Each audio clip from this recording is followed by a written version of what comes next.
আসসালামু আলাইকুম everyone, welcome to Farhana's kitchen.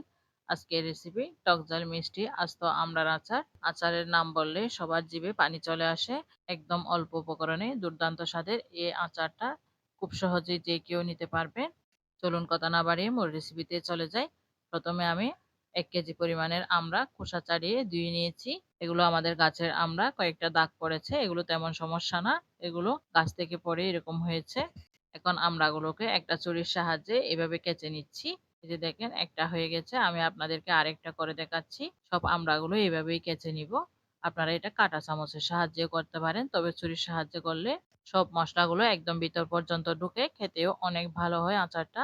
এখন দিয়ে দিচ্ছি 1.5 চা চামচ লাল মরিচের গুঁড়া, 1/4 চা চামচ হলুদ গুঁড়া, স্বাদ মতো লবণ। এই পর্যায়ে 2 চা চামচ লবণ দিয়েছি। আচার নেওয়ার সময় আবারও অ্যাড করব লবণ। তারপর আমড়াগুলো মসলার সাথে খুব ভালোভাবে মেখে নিচ্ছি। আচার নেয়ার আগে এটা মেখে রাখবেন। বাকি প্রসেসগুলো করতে করতে এটা রেস্টে রাখা হয়ে যাবে।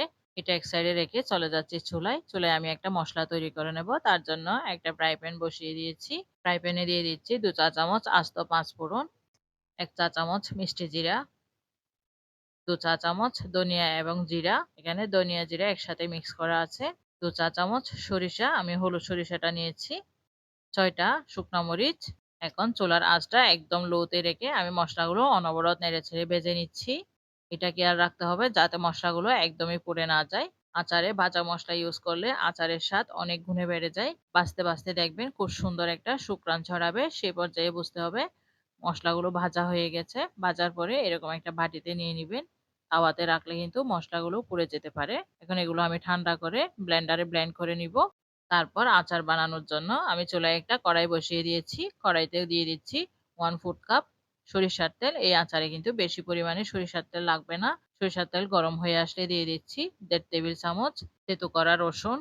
এখন রসুনগুলো নেড়েচেড়ে 1 মিনিটের মতো ভেজে নিচ্ছি। তারপর এড করে দিচ্ছি 1 চা চামচ পাঁচফোড়ন, 7টা শুকনা মরিচ।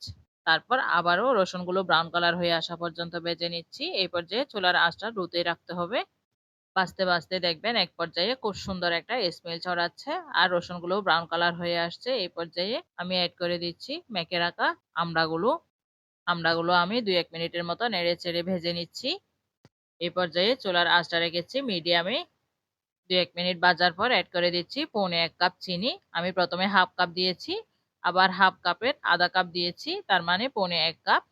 হাফ কাপ রসুনের কোয়া, 2 টেবিল চামচ চিলি ফ্লেক্স, যে মশলাটা তৈরি করে রেখেছিলাম ওইখান থেকে 1 টেবিল চামচ, স্বাদ মতো লবণ। আবারও আমি 1 চা চামচের মতো লবণ দিয়ে দিয়েছি। তারপর আমড়াগুলো নেড়ে চেড়ে দিচ্ছি। এই পর্যায়ে দিয়ে দিচ্ছি 1 চা চামচ সিরকা। আমি সিরকা পরে আবারও অ্যাড করব। আবারও একটু নেড়ে চেড়ে দিচ্ছি আর ডেকে দিয়ে আমড়াগুলো সিদ্ধ করে নেব। এই পর্যায়ে চুলার আঁচটা থাকবে মিডিয়াম টু লোতে। আর মাঝে মধ্যে 2-1 বার নেড়ে চেড়ে দিতে হবে যাতে নিচ থেকে লেগে না যায়। দেখেন চিনিটা মেল্ট হয়ে কতগুলো পানি বের হয়ে গেছে। এই পানিতে আমি আমড়াগুলো সিদ্ধ করে নেব। আচারে কোনো ধরনের পানি ব্যবহার করবেন না। পানি ব্যবহার করলে আচারগুলো খুব তাড়াতাড়ি নষ্ট হয়ে যায়। আমড়াগুলো পুরোপুরি সিদ্ধ হয়ে গেছে। সিদ্ধ হয়েছে কিনা বুঝতে না পারলে এরকম একটা কাঁটা চামচ দিয়ে চেক করে নিতে পারেন। দেখেন আমড়াগুলো পুরোপুরি সিদ্ধ হয়ে গেছে। এই পর্যায়ে আমি আরো 4-5 মিনিটের মতো নেড়ে চেড়ে আচারটা জাল করে নিচ্ছি, যতক্ষণ না আচারের কালারটা আরো গাঢ় হয়ে আসছে। এই পর্যায়ে চুলার আঁচটা একদম লোতেই রাখতে হবে, না হলে আচারটা পুড়ে যেতে পারে। 4-5 মিনিট জাল করার পর দেখেন আচারটা প্রায় হয়ে গেছে। এই পর্যায়ে অ্যাড করে দিচ্ছি যে মশলাটা তৈরি করে রেখেছিলাম ওইখান থেকে 1 চা চামচ, সিরকা 2 টেবিল চামচ। এখন নেড়েচেড়ে মশলাটা মিক্স করে তারপর আচারটা নামিয়ে নিচ্ছি। নামানোর আগে মশলা অ্যাড করলে আচারের ফ্লেভারটা অনেক স্ট্রং থাকে। আর সিরকাটা অবশ্যই নামানোর আগে অ্যাড করবেন, এতে সিরকার কার্যকারিতা নষ্ট হয় না। আচারটা একটা প্লেটে ট্রান্সফার করে নিচ্ছি। এই যে দেখেন আমার টক ঝাল মিষ্টি আমড়ার আচার রেডি। এই আচারটা দেখতে যেমন লোভনীয় হয়েছে, স্বাদেও কিন্তু দারুণ ছিল। একবার যে খাবে তার সারা জীবন মনে থাকবে এর টেস্ট। হুবহু আমার রেসিপি ফলো করে একবার বাসায় বানিয়ে দেখবেন কেমন হয়। আমি উপরে একটু চিলি ফ্লেক্স ছিটিয়ে দিচ্ছি। আচারটা পুরোপুরি ঠান্ডা হওয়ার পর একটা এয়ারটাইট পরিষ্কার শুকনো কাচের বয়ামে সংরক্ষণ করবেন। দেখবেন অনেকদিন ভালো থাকবে। আশা করি আজকের রেসিপিটা আপনাদের ভালো লাগবে। যদি ভালো লেগে থাকে লাইক, কমেন্ট, শেয়ার করতে ভুলবেন না।